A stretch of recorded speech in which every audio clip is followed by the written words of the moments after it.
कहानी की शुरुआत होती है जापान में एक नदी किनारे, जहाँ पापासन नाम का मछली बेचने वाला आदमी अपनी दुकान के लिए मछलियाँ लेने आया था। घूमते हुए अचानक उसे एक बच्चे के रोने की आवाज आई। उसने देखा कि आवाज एक लकड़ी के बक्से से आ रही है। पापासन ने बक्सा खोलकर देखा तो उसमें एक प्यारा सा विदेशी बच्चा था। शायद ये बक्सा तैरते हुए यहाँ तक आ पहुँचा था। तब पापासन उसे गोद लेकर अपने घर ले आया और उसका नाम रखा इकी। इसके 16 साल बाद हम देखते हैं कि इकी बड़ा हो गया था और अब वो दुकान में अपने पिता की मदद करता। इकी काफी गोरा था और बाकी सबसे एकदम अलग दिखता था, इसीलिए उसकी उम्र के बच्चे कभी उससे दोस्ती नहीं करते थे। खैर फिर एक दिन इकी सामान लेने के लिए बाजार गया तो उसे मार्शल आर्ट्स के कुछ खिलाड़ी दिखे जो सबके सामने अपने अनोखे करतब दिखा रहे थे। तभी इकी की नजर एक खूबसूरत लड़की किमी पर पड़ी जो कि एक बेहतरीन योद्धा भी थी। उसके करतब देखने के बाद इकी उसका पीछा करता हुआ उनके डोजो तक पहुंच गया, जहां कई बच्चे खतरनाक निंजा टेक्निक्स की प्रैक्टिस कर रहे थे। उन्हें देखकर इकी के मन में भी निंजा बनने की इच्छा जागी। फिर जब वो वहाँ के मास्टर से मिला तो इकी का इम्तिहान लिया गया,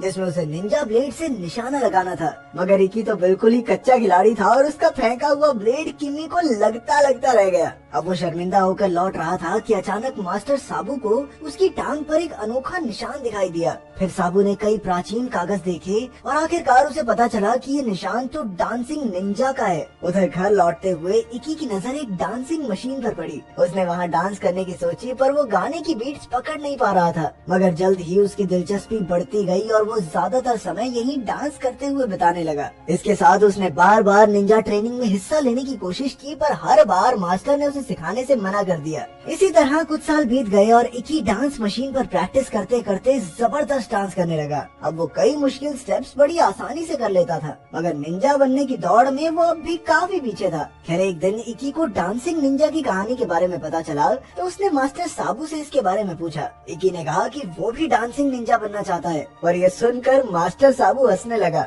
उसने कहा कि डांसिंग निंजास बहुत ज्यादा ताकतवर होते हैं और उनके अंदर हमेशा सीखने की आग रहती है, जिससे वो कड़ी ट्रेनिंग पर मेहनत कर पाते हैं। फिर मास्टर साबू ने उसे डांसिंग निंजास की एक टेक्निक करके दिखाई, जिसमें उसने अपने शरीर को ऐसे घुमाया कि उसके बिना छुए चावल का बाउल अपने आप हिलने लगा। फिर उसने इकी से कहा कि उसमें डांसिंग निंजा बनने वाली कोई खासियत नहीं है। दरअसल मास्टर जानता था कि इकी अपनी असलियत को पहचान नहीं पा रहा, इसीलिए अगर वो अपनी काबिलियत को पूरा इस्तेमाल करना चाहता है तो उसे किसी औरत को अच्छे से जानना चाहिए। खैर बाद में जब इकी उदास होकर सड़कों पर घूम रहा था तो अचानक कुछ बदमाश लड़के उसे परेशान करने लगे। इकी किसी से लड़ना नहीं चाहता था, इसीलिए वो जाने लगा, पर उन लड़कों ने इकी पर हमला कर दिया। तभी अचानक इकी डांस करते हुए जबरदस्त पंचेस से इन बदमाशों को मजा चखाने लगा। उसका अजीबो गरीब लगने का स्टाइल देखकर उन बदमाशों की भी पैंट गीली हो गई। वो इकी को मास्टर मास्टर कह के पुकारने लगे और उन्होंने कहा कि सर हमें भी ये टेक्निक सिखा दो। जल्द ही इकी उनके साथ मिलकर डांस करने लगा और सबने लाजवाब परफॉर्मेंस दी।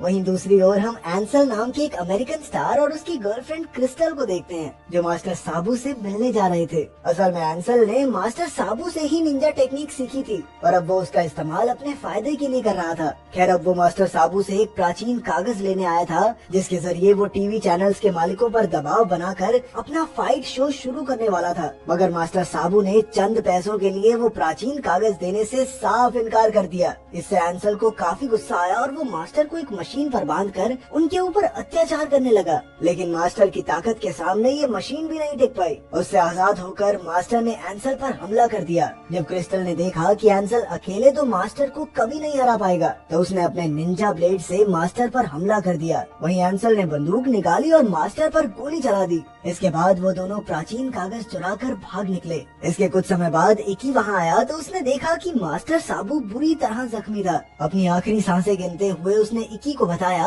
कि एंसल अपने स्वार्थ के लिए निंजा होने का गलत इस्तेमाल कर रहा है। इस सब से इकी को इतना गुस्सा आया कि उसने मास्टर साबू की मौत का बदला लेने के लिए अमेरिका जाने का फैसला किया। उसने उसी शाम अपना सामान बांधा और अपने माँ बाप को अलविदा कहकर अमेरिका के लिए निकल पड़ा। फिर हम देखते हैं कि मास्टर साबू तो स्वर्ग पहुंचकर सुंदर लड़कियों के साथ ऐश कर रहा था, लेकिन फिर भी वो नादान इकी के लिए थोड़ा परेशान था। इसीलिए उसने ध्यान लगाकर अपनी सबसे बेहतरीन स्टूडेंट किमी से संपर्क किया और उसे इकी का ध्यान रखने की जिम्मेदारी सौंपी। वहीं दूसरी ओर एंसल फाइटिंग चैनल के ऑफिस पहुंचा। वो जल्द ही टीवी पर अपना शो लाने वाला था, मगर उसके मालिक गार्लैंड जोन्स को एंसल के साथ काम करने में कोई दिलचस्पी नहीं थी, क्योंकि उसने अफवाह सुनी थी कि एंसल पागल हो चुका है। मगर ये सुनकर एंसल को इतना गुस्सा आया कि उसने गार्लैंड पर हमला कर दिया। एंसल ने उसे तब तक पीटा जब तक वो उसे शो देने के लिए राजी नहीं हो गया। वहीं कई घंटे का सफर करके इकी अमेरिका आ गया और एक होटल में पहुंचा। फिर अगले ही दिन से वो अपने बदले का प्लान बनाने लगा। सबसे पहले उसे एंसल तक पहुंचना था, इसीलिए उसने थोड़ी छानबीन के बाद एंसल के घर का पता ढूंढ निकाला, लेकिन गार्ड्स ने उसे दरवाजे पर ही रोक लिया। इकी ने उसे समझाया कि वो वहाँ बहुत जरूरी मकसद से आया है, पर गार्ड ने उसे धक्का देकर बाहर फेंक दिया। तब इकी ने अपने निंजा मूव से गार्ड की पैंट उतार दी और सीधा अंदर घुसाया। सब लोग गार्ड को देखकर हंस रहे थे कि तभी क्रिस्टल की नजर इकी पर पड़ी और वो तुरंत समझ गई कि ये लड़का साबू के स्कूल से आया है। उसने अपने निंजा ब्लेड से इकी पर हमला कर दिया, पर किमी ने ऐन वक्त पर वहाँ आकर उसकी जान बचाई। जल्द ही कई गार्ड्स उन पर हमला करने आए तो उन दोनों ने मिलकर अपने जबरदस्त डांस और निंजा मूव से सबकी हड्डी पसली एक कर दी। फिर इकी ने एंसल पर कुछ चॉपस्टिक्स से हमला किया, मगर क्रिस्टल ने फिर उसकी जान बचा ली। इससे पहले कि मामला खराब होता, किमी इकी को वहाँ से बाहर ले आई, क्योंकि ये बदला लेने का सही समय नहीं था। बाद में क्रिस्टल ने एंसल को बताया कि उसे शक है कि इकी अपने मास्टर की मौत का बदला लेने आया है। क्रिस्टल ने बताया कि इकी ने अपने डांस मूव्स और निंजा टेक्निक्स को मिलाकर एक अनोखा ही फाइटिंग स्टाइल बना लिया है। ये सुनते ही एंसल काफी घबरा गया,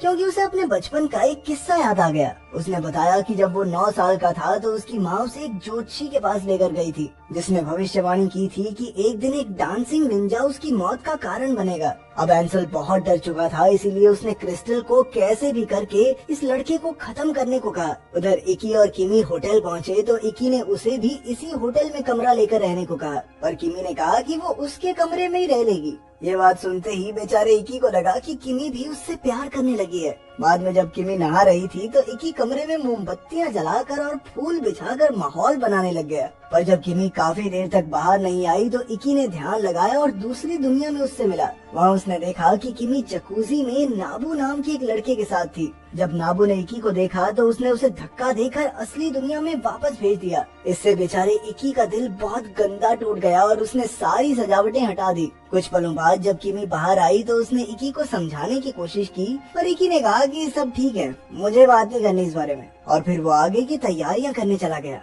इसके बाद हम देखते हैं कि इकी छानबीन करके गार्लैंड के ऑफिस पहुंचा और उसने गार्लैंड को समझाया कि उनका दुश्मन एक ही है, इसीलिए उन्हें मिलकर एंसल का मुकाबला करना चाहिए। इस दौरान इकी की नजर गार्लैंड की पुरानी तस्वीरों पर पड़ी और उसे एहसास हुआ कि ये तो उसके असली पिता हैं। जब इकी ने उसे डैड कहकर पुकारा तो गार्लैंड ने तुरंत उसके पैर का निशान देखा और वो समझ गया कि इकी ही उसका बेटा है। आखिरकार दोनों एक दूसरे के गले लगकर भावुक हो गए। फिर गार्लैंड ने इकी से अपनी लापरवाही के लिए माफी मांगी। खैर फिर उन्होंने प्लान बनाया कि उन्हें एंसल का पर्दाफाश कैसे करना है। जैसे ही वो दोनों ऑफिस से बाहर निकले तो अचानक क्रिस्टल और उसके गुंडों ने उनका रास्ता रोक लिया। गुंडे उन पर हमला करके उन्हें बुरी तरह पीटने लगे। जल्द ही किमी उन्हें बचाने आई, पर अंत में गुंडे गार्लैंड को अगवा करके फरार हो गए। क्रिस्टल ने किमी को धमकी दी कि वो गार्लैंड को तब तक रिहा नहीं करेंगे जब तक इकी अपने देश वापस नहीं लौट जाता।